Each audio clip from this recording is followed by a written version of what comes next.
Hi, everybody. It's Ward with Eric, my normal co-host when we do history episodes of the Proceedings podcast.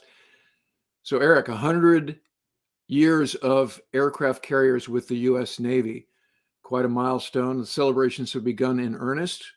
Our CFO attended a gala aboard the George H.W. Bush on Sunday night. And I think that was the first of these. There'll be some others at San Diego. I know they're going to do some aboard the aircraft carriers that are stationed out there. So as a guy who spent most of my active duty career flying from aircraft carriers, this is a fantastic thing to recognize and to contextualize. And so today our guest is going to talk about the very beginnings of aircraft carriers. So why don't we go ahead and bring him aboard? Absolutely, Ward. Good to see you again. Yes, it was 100 years ago this very month that the first U.S. aircraft carrier was commissioned. And here to talk with us about that today is David F. Winkler, staff historian for the Naval Historical Foundation. Dave spent a year at the Smithsonian Air and Space Museum as the Charles Lindbergh Chair of Aviation History. And in doing so, he researched the first U.S. carrier, the USS Langley. And in the course of his researches, he came up with some pretty interesting primary source material that is the crux of his article in the current issue of Naval History magazine. And I'll let him talk to you about that. But in at least one case that really intrigued me, this may have rewritten the history books. So, Dave, welcome aboard. Great to see you. Hey, great to be with you, Eric and Ward. I'm looking forward to chatting a little bit about the USS Langley, our Navy's first aircraft carrier. Yeah, why don't you set it up for us? Give the folks at home sort of the prehistory, if you will, of how the ship that became the Langley. Well, it was, and naval aviation really has its origins with the Navy. Of course, we have the first landings on the Pennsylvania, and then first catch shot in 1915 with Henry Mustin. I believe it was to North Carolina, but it's the British really have to employ aviation, during World War One, because there's a threat to London, England, by these Zeppelins. So they need to get aircraft up to challenge these dirigibles. So the British take the lead in aircraft carrier development, and by the end of the war, they're actually flying aircraft off of decks of converted ships. HMS Furious is an example of one. We take note here in the United States. We see the potential for these platforms that are flying these these new inventions, airplanes, and we see the potential, not only to be like spotters for battleships, but as actual offensive weapons, or at least initially at least to help defend the fleet. So during 1918, there's discussions at the time. The general board, the Navy has a general board that kind of looks into future planning, and they're making an argument. Well, if the British are building 6 aircraft carriers, we certainly could use 6 aircraft carriers. Well, World War One it comes to an abrupt halt in November 11th, 1918. It's kind of surprised quite a few folks. The Navy during World War One, we're focused on seaplanes. We use seaplanes in France, England, Ireland to try and track down German U-boats. But discussions continue in 1919. There's some serious discussions before the Navy board. Well, we would really like to pursue this aircraft carrier, but the problem is there's no budget. Okay, we spent a lot of money doing World War One, and the nation really isn't into financing aircraft carrier development. So a compromise is reached with the thought is, okay, well, maybe we can convert a ship. And initially they're thinking about cruise liners, and the British actually took a cruise liner that was being built and converted it into an aircraft carrier. But what they kind of seized upon is, well, we have these colliers, and colliers came into service, a decade earlier, because when we did the Great White Fleet, we had to depend on foreign navies to keep those coal bins stoked. So that was kind of an embarrassment. So in the 1910 12 timeframe, we commissioned 3 colliers: the Cyclops, the Neptune, and the Jupiter, and each had a different engineering plant. In the case of the Jupiter, it was an electric drive plant, and and because of that, it had 2 screws that actually could get up to 16 knots. They said, well, let's take that one. So Jupiter was brought to the Norfolk Navy Yard about 1920. And was renamed Langley, and as it was mentioned last Sunday, it had the centennial of the commissioning. And there's a story behind that, but I'll leave it to you for the follow-on questions. Right. Well, let me go to my naval aviator colleague. Let him step in here. He's got a stake in this particular subject matter.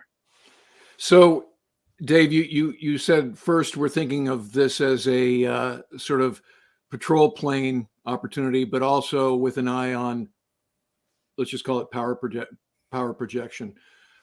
So was there a side of the Navy that was fighting the idea of developing aircraft carriers at all? What headwinds were the aviators and their supporters facing as Langley came online? Well, it's kind of interesting is that there was a divide. The CNO, I believe it was Benson, was really he's a big gun guy, and he really doesn't see much need for these flying machines. It's the big guns that are going to be decisive, but it's a general board, on the other hand. They get it, and they see the potential, and they kind of push this through. And keep in mind that the CNO, that office had just been established, so there's kind of this within the Navy. There's these power centers. There's the General Board, there's the CNO's office, and then there's the Secretary of Navy, Josephus Daniels, and they persuade Josephus Daniels that we need to do this. And then the argument, there was a big argument amongst the aviators themselves. Okay, what do we use these airplanes for? There are some of the aviators that, well, we just need to we launch the aircraft and they go do their thing and attack, and then we don't have to worry about them anymore. And so we don't need to have an airplane, aircraft carrier. And that thought didn't carry too much weight, because the pilots they'd like to get recovered. So there was the thought was, okay, we just need the aircraft for spotting. Okay, find the enemy fleet, direct naval gunfire, and that will be the mission for naval aviation.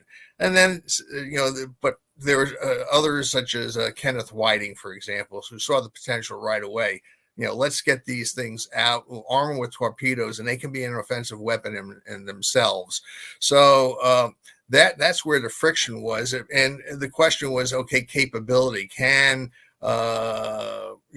these airplanes actually deliver? So that's why Langley was brought into service. It was to experiment as an experimental platform to see just what the capabilities of aircraft were.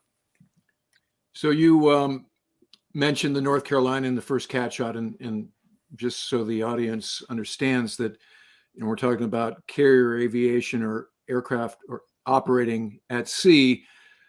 These battleships and other cruisers had like these derrick arms that a cat shot was just this thing that would, and you had a seaplane that would launch, and then the seaplane would land on the water, and the ship would pick it up and put it back in place. So that's not exactly something that's going to generate a lot of sorties, and that's not offensive power, right? So this conception is fixed wing aircraft, not seaplanes, that are taking off, landing, and we'd be able to generate a lot more than onesies and twosies that we can do now using our battleships or our cruisers.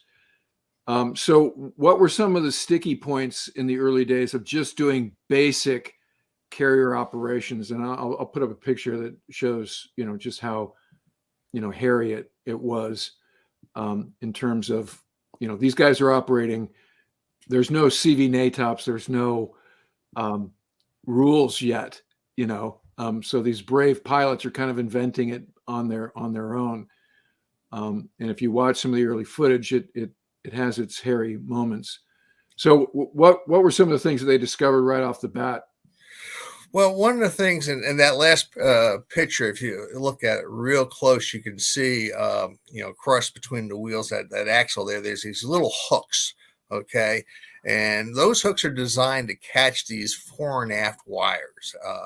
And what, the interesting thing, there you go, the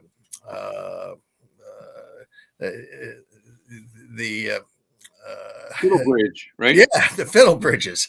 And this was actually a British development that we kind of borrowed from the Brits. Now, the interesting thing is that if you take a look at Eugene Eli's landing on the Pennsylvania back 1911, what they did is they strung across some ropes across the deck, and they planted them with sandbags, and you had the traditional tail hook that we had today.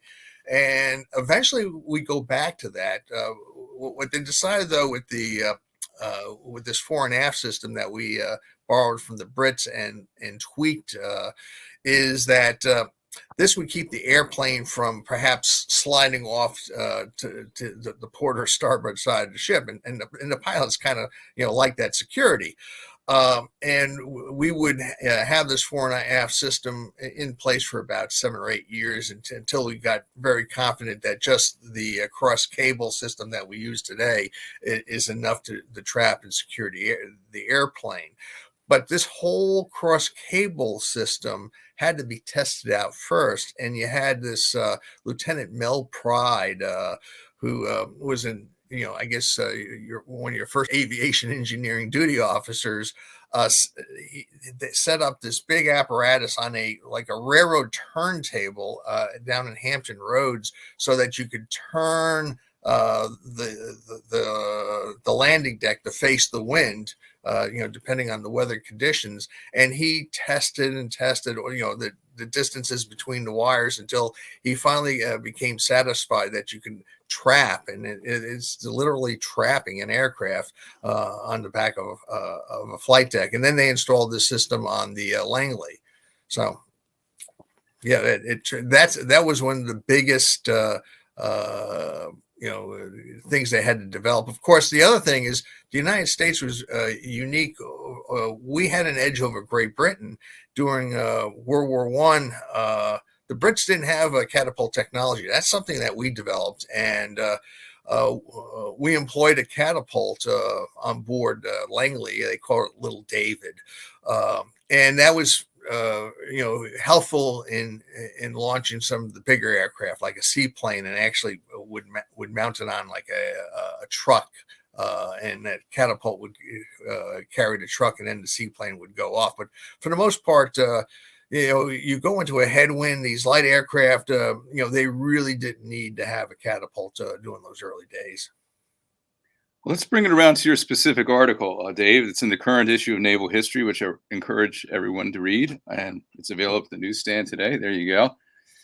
Anyway, in this article, you talk about that first year, the kind of wild and woolly days where it covers the first official takeoff, the first official landing, and our conduit to this world, the reader that is a fascinating primary source you came up with. That there was a crewman on board the Langley at the time who kept a fairly detailed diary, Joseph Weller, and through his observations, we see these things. I'll be curious to hear more about the finding of this primary source and all that, but it was just a treasure trove for the lover of history and new perspectives on it from a firsthand account.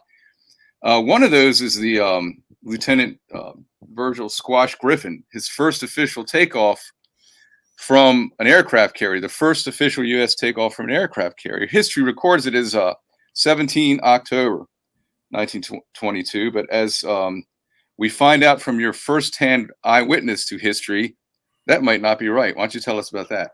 Yeah. Well, let's talk a little bit about this diary. And it's Joseph Weller's an interesting character because he comes into the Navy actually before the Great War, and he makes it all the way up, to chief petty officer. He goes to electrician school in Brooklyn, and he becomes a chief petty officer. He's stationed in Norfolk in 1919, and he meets. I guess he's assigned to like a receiving ship, and he meets one of the yeomanettes.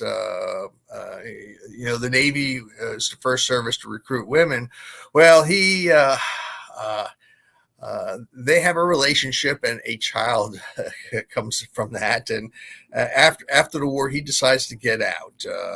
1920, when his second term of enlistment is up, and he decides, I guess after he's hoping for work at the Navy Yard, and unfortunately, they're cutting construction jobs.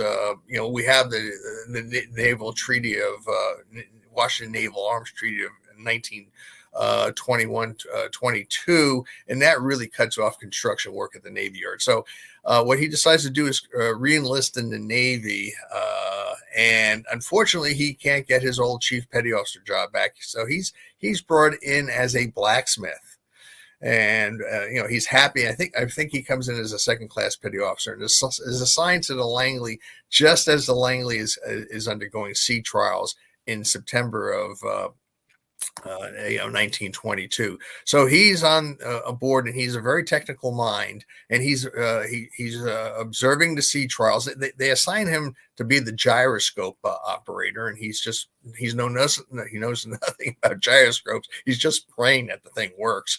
But he wrote this diary, and a copy of the diary wound up at the archives down in Pensacola at the National Naval Aviation Museum down there. And I was researching down there and came across it, and it's gold as far as observations. And I'm comparing it to the ship's log, and he has an entry in there. I think it's on October the 3rd, where he actually they're testing the equipment, and he says that Griffin actually launched and tipped off the ship and took off and landed ashore. Now, I need to go back to the archives and take a look at the deck logs for verification, but that's kind of that's a find. And I'm wondering, well, they had this big thing planned with all these VIPs and camera crews for October the 17th. Do they want to test it just beforehand, just to make sure this worked? It would be very embarrassing if they took off with all these camera crews cranking away, and that needs further investigation. I need some collaboration on that before I really make big claims. Right. It's fascinating to see, though, and I have the same hypothesis as you. I feel like it was the official with fanfare had been planned for 17 October, so that's when it would be, and it was Squash Griffin again anyway. So the same pilot. Yeah. But if he really did get off that deck successfully and fly off on 3 October, this is it's an example of how buried in archives out there, folks, there's hitherto undiscovered facts of history, and the writing of history is never finished. There's always something new to find out, or something to correct. So this is very interesting. You're onto a hot trail here, and we're thrilled to be able to publish it in Naval History. So. Yeah. No, the other thing of course, I came up with was the fact celebrated the centennial of the commissioning. Well, the commissioning, the reason why we had the commissioning on March the 20th is, quite frankly, they ran out of money from the Bureau of Construction or Repair, funds to convert the ship. So what they decided to do, I was kind of scratching my head. They didn't have really that big a fanfare as far as this commissioning is concerned. The XO, Kenneth Whiting, Commander Whiting, is the one who brought it in. There were no flag officers there. Representative from the Navy Yard. And I said, well, why is this not a big deal? Well, it turns out it's just it was an effort to put the ship into commissioning so they could draw from the fleet's operation and maintenance budget funds, to finish the installation of the, of the landing gear and do all the other things they needed to complete the conversion. The ship really wasn't ready for sea trials until September. Captain Doyle, the first CO, doesn't report aboard until June. Well, it's interesting. It's a fascinating time to be on board that particular ship. Well, a lot of the very historic firsts, like the one we just talked about, are taking place. Weller, the diarist, also witnesses the first official successful landing on board a U.S. aircraft carrier, also on the Langley, and that was Lieutenant Commander Godfrey. The Cornelius de Chevalier. Yeah. So anyway, that's kind of another historic first too, covered in the diary and covered in this article. As a sad side note, though, Chevalier came to a sad end. Why don't you tell us about that? No, unfortunately, he's. I guess what you would do is you would actually fly home for weekend duty. So he flies I guess the Naval Air Station Hampton, and he flew it. I guess his aircraft had like 2 tanks and the fuel tanks. And unbeknownst to him, I guess the person who was maintaining thought that one of the tanks was full and gave him the to get the go ahead to take off. And he goes to fly commute back to work on a Monday morning, and before he realizes that he's sputtering and he loses fuel, and before he can go back to the other tank, he ditches and the plane crashes. And unfortunately, he's injured, and the extent of his injuries, he loses his life. That's a shame. One of our earliest naval aviation pioneers cut short all too soon. Yeah. Perhaps we should talk about the aircraft. There's a couple mentioned in here that they were testing with. Let's think what it would be like to be doing this. It's always been one of the scariest prospects to this humble civilian to see in all naval services landing an aircraft on must look like a postage stamp from up above on a rolling sea. And these individuals are doing it in these biplanes, open cockpit. Take us inside what that would be like. Well, you're looking at basically your World War I vintage type aircraft. The VE-7, for example. It's it's not a steel frame ship. It's still got the old canvas sides, wood frame type of ship, aircraft, and they're very light, very maneuverable, and the pilots enjoyed flying them. The challenge, and this is why Langley, it's one thing to take on these light aircraft. But Navy aircraft are developing over this time period where you're going to get much heavier, much faster steel aircraft, and that's what over the Langley's first couple of years is to be able to adapt the flight deck, to take on these heavier aircraft. The interesting thing about the crosswire, the cross cables, is that they actually were attached to weights that hung over the side, and as the plane landed and it caught that cross cable, that would pull on the weights up the side of the ship. And depending on the weight of the aircraft, they would adjust the weights appropriately on the sides of the ship to, adjust, to adapt for that. So, this is, part of the experimentation process that they were undergoing when they took the Langley from Norfolk down to Pensacola during the first two winters. Yeah. What about some of that follow up? They really blazed the trail that fall of 1922, but take us through the next couple of years of things. She starts going into fleet problems and more flight testing and all that sort of thing. Yeah, there is a uh, there, uh, there is competition between I say between three distinct groups. Well, first of all, the battle fleet. A little understanding. The Navy has evolved during this time period where instead of having like the Atlantic Fleet and the Pacific Fleet, we have something called the battle fleet and the scouting fleet. And the battle fleet is the brunt of American sea power, and we decided to base that in the Pacific because that's where we're seeing the threat is coming from Japan.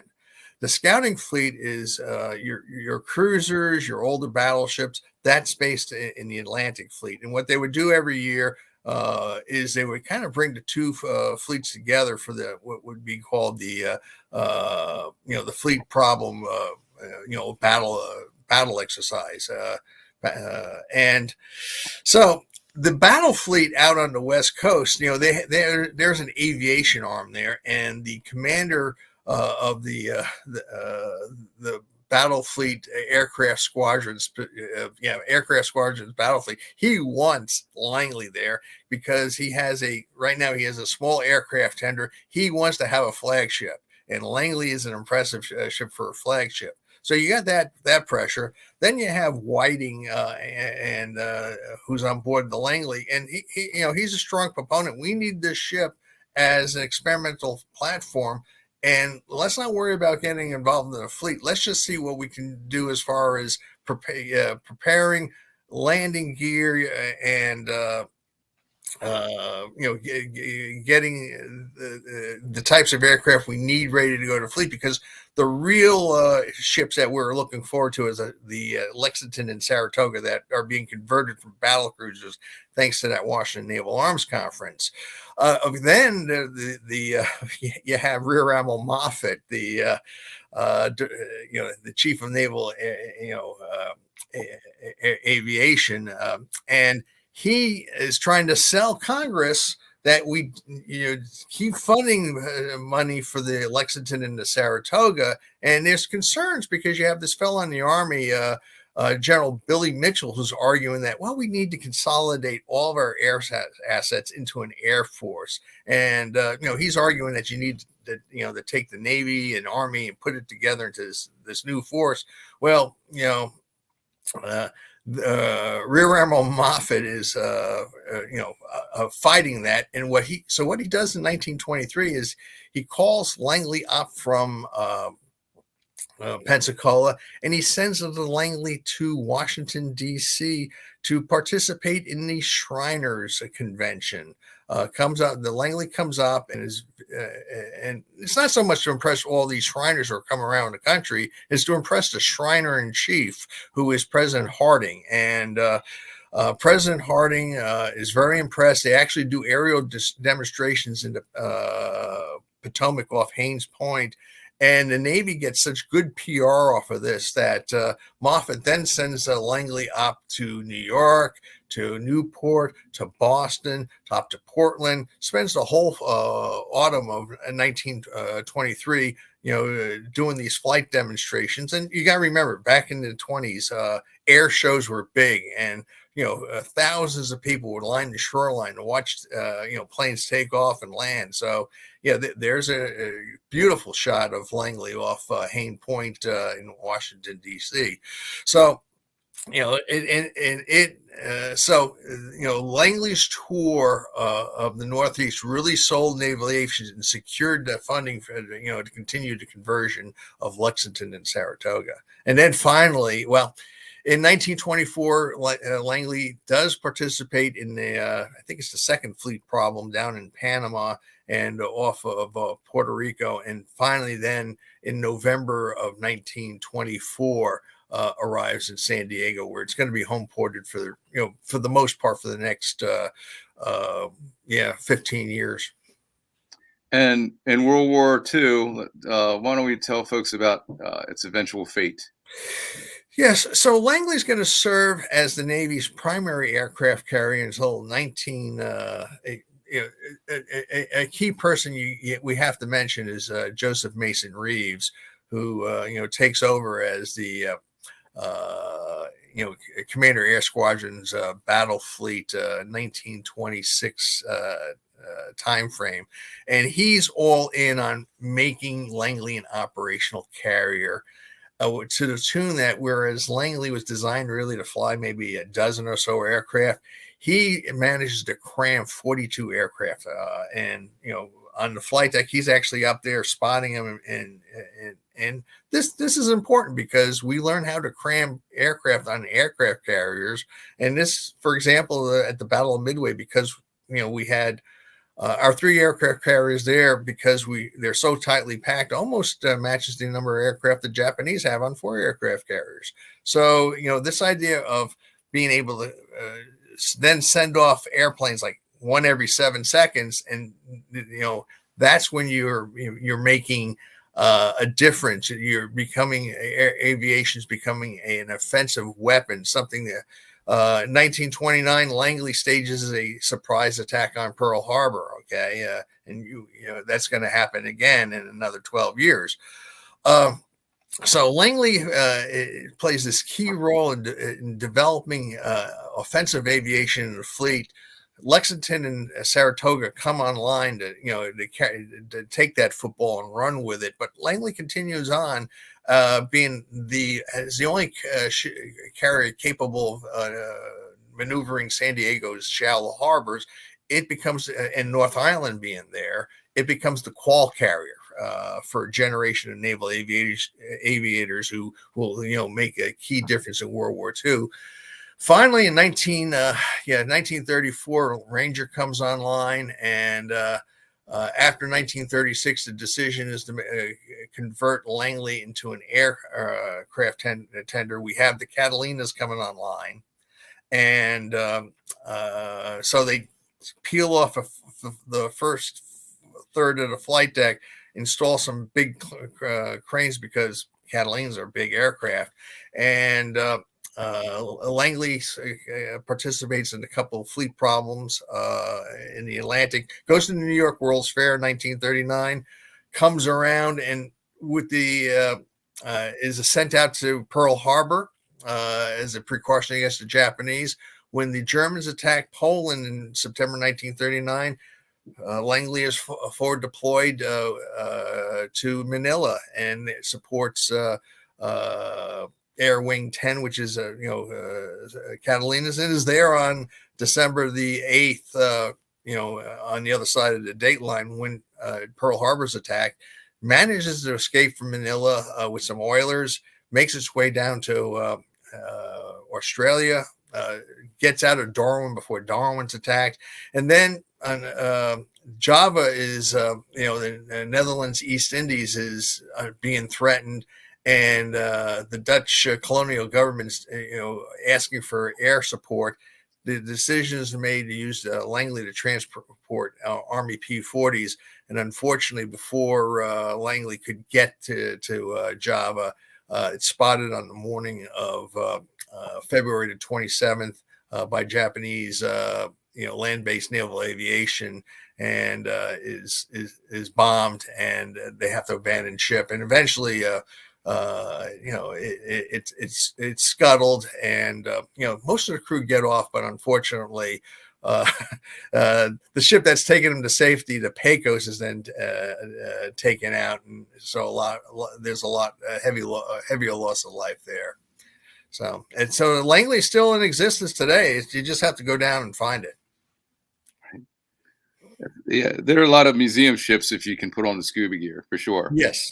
Actually, I shouldn't say that. They're actually graves.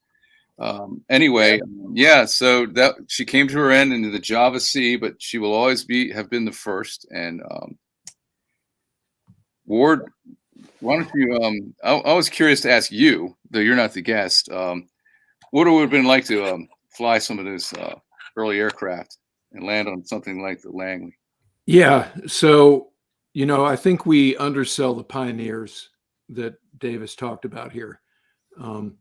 As you mentioned in passing a couple minutes ago, what we considered routine was still pretty hairy at times.